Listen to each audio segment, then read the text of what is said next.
சுந்தர காண்டம் என்று பெயர் சொல்லுவார். இதை சுபம் தரும் சொர்க்கம் என்று கருத்தினில் கொள்ளுவாய். கண்டேன் சீதையை என்று காக்குத்தனிடம் சொந்த கருணை மிகு ராம பக்தன் ஆஞ்சநேயன் பெருமை இது. அஞ்சனை தனைய அலைகடல் தாடவே ஆயதமாகி நின்றார்.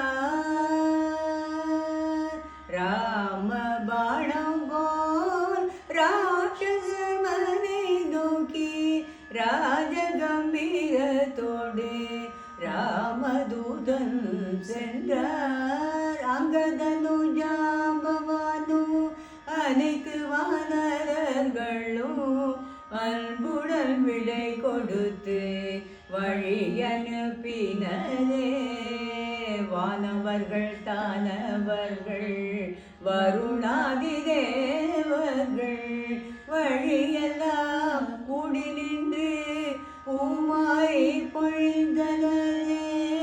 மைனாக பர்வதம் மருதியை உபஜரிக்க மகிழ்வுடல் மருதியும் மயிலாகனை திருப்தி செய்து சுரசையை வெற்றி கண்டு சில்விகையை வதம் செய்து சரசமாய் சமுதிரத்தை தாண்டிய இலங்கை சேர்ந்தார்.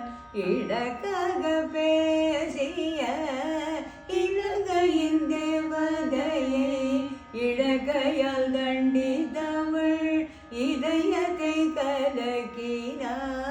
அழகான இலங்கையில் அன்னை ஜானகியை அங்கும் இங்கும் தேடியே அசோகவனத்தை கண்டார்.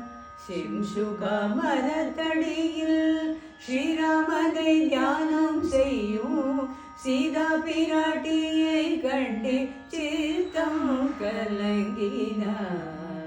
ராவணன் வேரட்டிட ராட்சசியர் அரட்டிட வைதேகி கலங்கிட வந்தான் துயர் துடைக்க.